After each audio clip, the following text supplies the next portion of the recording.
Olá, queridos, que o nosso Deus Todo-Poderoso guarde cada um de vocês, que o Senhor Jesus Cristo continue abençoando a sua casa, a sua família. Iniciaremos mais uma aula de Química acerca do capítulo 6, a estrutura da matéria. Eu gostaria, por favor, que vocês utilizassem o livro na página 67 e que vocês observassem a tabela 1. Nós temos ali o tipo de átomo hidrogênio, cujo número de prótons é 1, o número de nêutrons é 0 e o número de elétrons é 1. Também temos o deutério.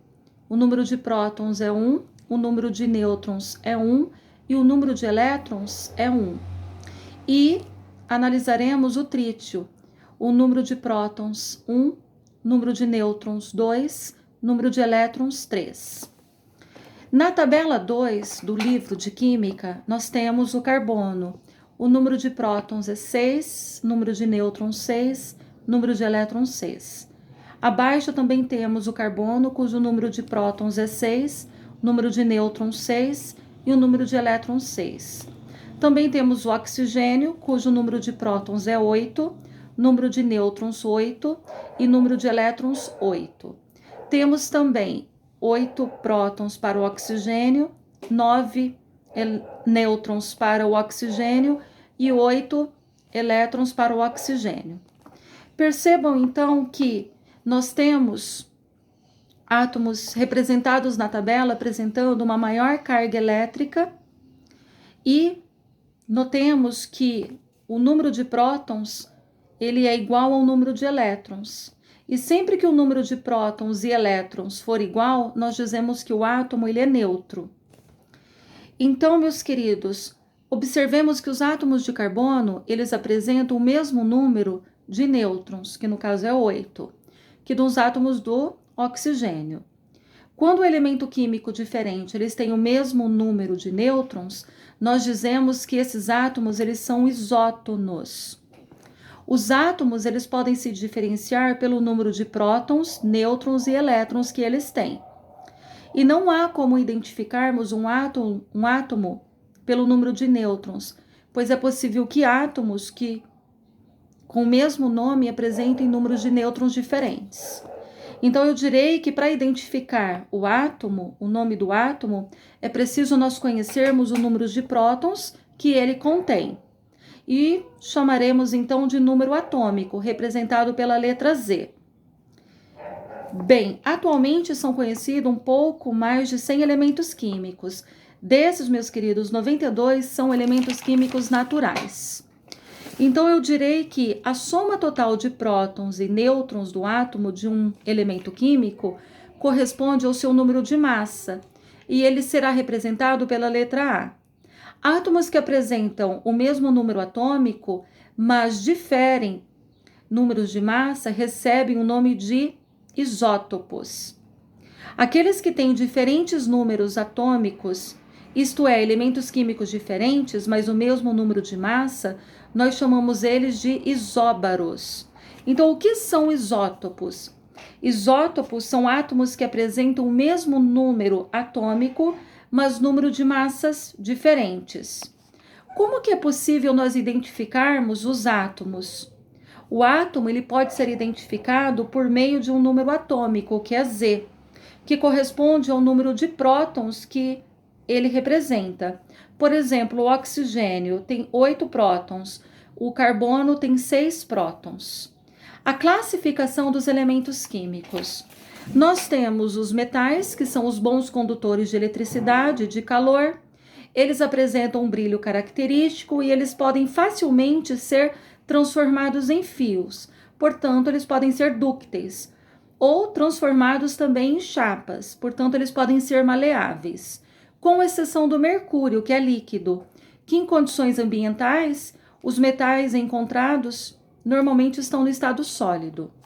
Os ametais, eles são maus condutores de calor e eletricidade, exceto o carbono na forma de grafite.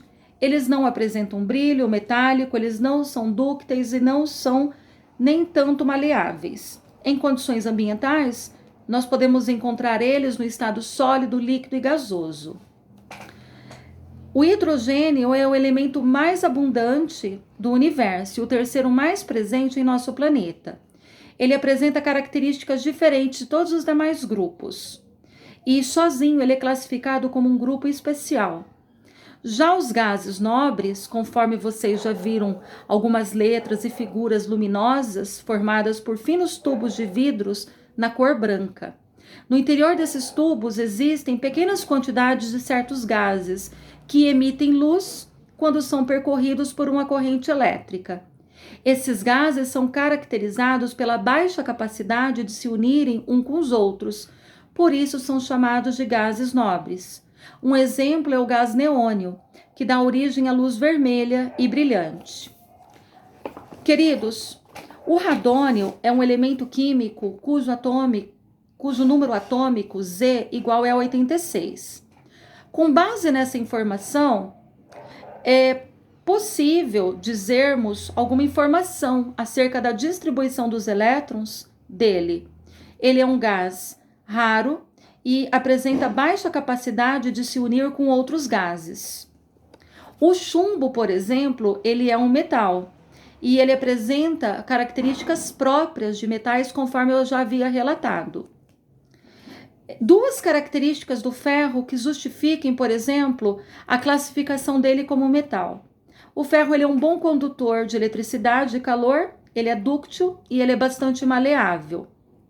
Duas características do oxigênio que tornam integrantes do grupo de ametais, no caso são os ametais ou não metais. No caso, eles são mal condutores de eletricidade e em condições naturais, ele ocorre no estado gasoso. Bem, meus queridos, conforme estudamos no decorrer do capítulo 6, sabemos que Z é um número atômico, sabemos que a massa atômica é representada pela letra A, sabemos também que nós temos um nome, um símbolo do elemento químico e a distribuição dos elementos químicos em suas camadas eletrônicas. Normalmente são até 7 camadas. Camadas K, L, M, N, O, P e Q. Também podemos dizer que, por exemplo, o argônio, ele possui 18 prótons, ele tem 18 elétrons, ele tem 22 nêutrons. O potássio tem 19 prótons, ele tem 19 elétrons, ele tem 20 nêutrons. O rádio tem 88 prótons, ele tem 88 elétrons, ele tem 138 nêutrons. O urânio tem 92 prótons, ele tem 92 elétrons e ele tem 142 nêutrons. Podemos analisar também que em 1987, a cidade de Goiânia, um grupo de pessoas encontrou isótopos do elemento químico césio 137, provenientes de uma antiga cápsula de aparelhos de raio-x, abandonada em um ferro velho. Desavisados desse perigo, eles abriram o aparelho. O césio 137 ficou exposto e contaminou muitas pessoas, causando doenças e morte.